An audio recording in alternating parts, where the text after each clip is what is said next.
Tape Studios. I'm Jeff McAleer, your host here at the Gaming Gang channel. Thanks for joining me once again. Today, I am going to celebrate a new season of Doctor Who as well as a new Doctor by sharing my review of Doctors and Daleks from Cubicle 7 Games. This is written by Walt Chekhanowski, Zach Dale Clutterbuck, Will Brooks, David F. Chapman, Eleanor Hingley, Andrew Peregrine, John Sewell, and Chris Spivey. And I apologize, I guarantee I've mispronounced at least one of those names. This 336-page hardcover is available now, carries an MSRP of $59.99. You can get the PDF free with that if you order from Cubicle 7 or one of their partners. But you can also just grab the PDF alone over at DriveThruRPG for $29.99. All that said, let's swing on over to the other camera because here I've got Doctors and Daleks. A couple of things I want to mention before we get stuck in. First of all, my friends over at Cubicle 7 Games were kind enough to provide me with this review copy, but neither I nor anyone else affiliated with the Gaming Gang has received any other sort of compensation for me to share this review with you. These days, it's important you know that. We're also not going to look at each and every page of Doctors and Daleks, but I do want to give you a really good feel for what you're going to find inside this book. All right, so let's jump on in. First thing we're going to do is we're going to take a moment to take a peek at the credits page. Now, of course, I did mention who the authors are of the book, but a lot of people work very hard to bring this to fruition. So we'll take a moment to focus here on the credits page. So I should mention, you may have seen my review of Doctor Who, the Role-Playing Game, 2nd edition. Now, Doctors and Daleks is essentially the same game, but it utilizes the mechanics from 5th edition Dungeons and Dragons.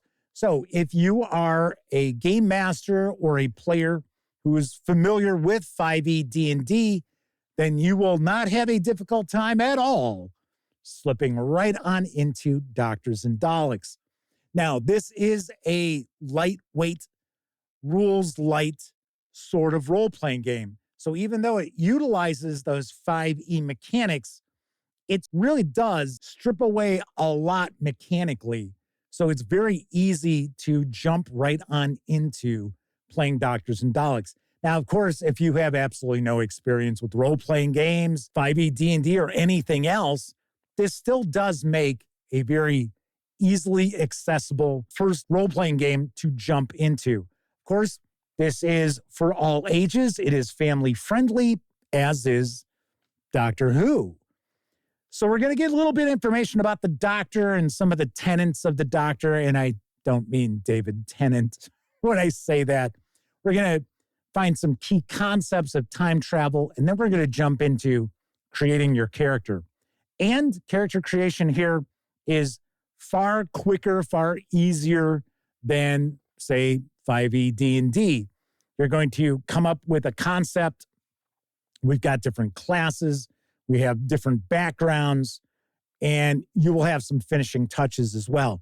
Now, one really cool aspect of Doctors and Daleks, as well as Doctor Who, the role-playing game, is that the players do not have to take on the role of the Doctor and the Doctor's companions. You have a lot of different options out there as far as how are they time travelers. So I like that a lot because the reality is in some game groups, you might have a problem. Well, who's going to get to play the Doctor and who plays the companions? Because many people will feel that, well, it's the Doctor who gets all the spotlight, which really isn't the case. But still, you do have the various different options as far as how the player characters are time travelers and how they get around and how they address irregularities in the timeline and things like that. So pretty cool. I like that quite a bit. So as I mentioned, you're going to come up with a class. There are 6 classes, and they are pretty broad. So we also have different species. We only have a few species to choose from, at least here in this core book. There are others and some supplements that have come out. Now, there are some supplements that have come out for Doctor Who, the role-playing game, that have not come out yet for Doctors and Daleks. So keep that in mind too. So we're going to get into some of the species, and then we're going to jump on into the various different classes that we have available to you. So we have the different classes. Each of the classes are going to have essentially 3 archetypes for you to kind of customize them a little bit more. As an example, one of the classes is the Charmer, sometimes referred to as the face character. And then we also have those archetypes. So Donna Noble is an agitator. So that is her archetype based on her class as Charmer. Then we'll get into a little bit of detail about each of these. We don't have pages and pages of details about each of the classes, each of the archetypes. Once again, I want to emphasize this is very lightweight, very easy for you to create characters and jump on in and start playing. I should point out, though, there is far more focus on recent Doctor Who than you will see like classic Doctor Who. There are references to classic Doctor Who, but for the most part, you are going to see a lot of this aimed at the point of the reboot. Christopher Eccleston. We also have Matt Smith, David Tennant, Peter Capaldi, Jodie Whittaker, the War Doctor, and so forth. That's where most of the focus is in this book. But I won't say that classic Doctor Who is ignored. As we can see, we get some photography from some of the classic Doctor series. There we go. There's John Pertwee, one of my favorites. So one of the cool concepts with Doctors and Daleks is the quip. So all player classes have access to quips. And these quips, in essence, are kind of like cantrips, because mechanically, with Doctors and Daleks, the concept of hit points has been replaced with plot points, because even though there is action in Doctor Who episodes, you don't tend to see the Doctor and their companions engage in combat. Every once in a while, especially nowadays, every once in a while you'll see it. There was, especially John Pertwee, there were a lot of fist flying back in the John Pertwee Doctor days. But nowadays, pretty anti-violence sort of theme to Doctor Who. And that comes forward in this game as well. So with a lot of these quips, what you're doing is you're actually depleting plot points from your enemies. In conflict, you're depleting their plot points. So when they reach 0 plot points, that doesn't mean they're dead. It just means they've been defeated. And there are a variety of different ways that you could defeat your enemies. And the same thing goes for the player characters. The player characters, if they lose all their plot points, that doesn't mean they've been killed. It just means they've been defeated. So here we're taking a look at some of the various different backgrounds, and you can randomly roll on the various different backgrounds to find out what your ideal is, what your bond is, what your flaw might be. You can always choose from the various different lists. One thing that's really nice about Doctors and Daleks is if there's a character concept that a player wants to take on, it's pretty easy to create those, even if you don't find it in the rule book. So I like that quite a bit. Should point out that as far as gear and equipment, we don't have tons of page space devoted to it, because once again, you don't need tons and tons of stat blocks about different weapons and armor and gear, because for the most part, this is a storytelling game. So gadgets and equipment and gear advance the story. You don't necessarily need to have all the details about how these things work and the various different like damage points that they would do and things along those lines. So pretty cool. I like that quite a lot, where it's also very, very easy for you to create gadgets that may not necessarily be in the book. Now, as far as running the game, playing the game, the rules to Doctors and Daleks takes up about 33 pages or so. So as I said before, this utilizes 5e mechanics, but they are stripped down pretty much, which honestly I like. So of course, as far as overcoming challenges, we do have the various different checks. That hasn't changed. The big concept that's different here is conflict. So right here, hit points is plot points. We have new damage with emotional and logical damage. Talking about escalations. Interestingly enough, we do have our initiative has changed. So I love the fact that characters who are running away go first. People who are talking go second. People who are doing something go third. And people who are attacking, or creatures, what have you, attacking, go last. Once again, that fits in with the key concepts of Doctor Who, because right here, do not kill. The Doctor's most important rule is do not kill. In a lot of situations, killing may seem like the only option, but there is always another way to resolve a conflict. I have to say that as far as Cubicle 7 games goes, and this applies to Doctor Who, the role-playing game as well, they could have easily just gone in the direction of saying, okay, well, we're putting together, the typical sort of role-playing game, and we're going to just slap on the Doctor Who skin to it and take it from there. I really do love the fact that they just completely adopt all things Doctor Who. So it really does embrace non-conflict and peaceful resolution. Really love that a lot. Actually, most of the page space for Doctors and Daleks is devoted to time travel and the timeline. So as you can see, I'm just flipping on through here. Quite a lot of info about time travel. A lot of page space is also devoted to creating your player character's time machine. Maybe they've got a TARDIS. Maybe they've got something else which is able to transport them through time. So you're going to have the ability to address that and to really bring their time machine or time device to life through these various different sections of the book.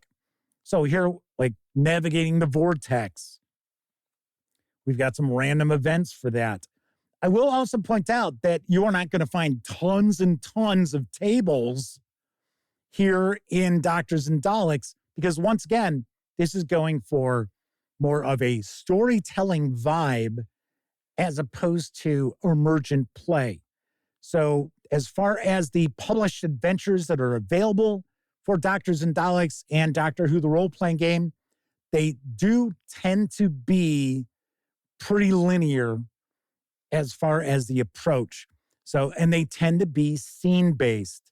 So if those are things that you're not too keen on, you might want to take a look at creating your own adventures so you can make them more sandboxy, I guess I would say. So here we get a brief history of time and space. Then we're going to get into a section for the Game Master, which actually isn't real long. It's actually pretty detailed, and I like it. I think it really gets right to the point of how do you go about running Doctor Who adventures, but it only clocks in at 20-some pages, which I thought was pretty wild. Then we're going to wrap up with a bit of a bestiary, and with that bestiary, once again, we don't worry about big, long stat blocks. So very simple to jump into and get discussion about creating encounters and iconic villains. So as an example, our information about the Dalek, this is about as long as these will get. So we're looking at a couple of pages. The Cybermen. Skip a few more. Weeping Angels. Don't Blink.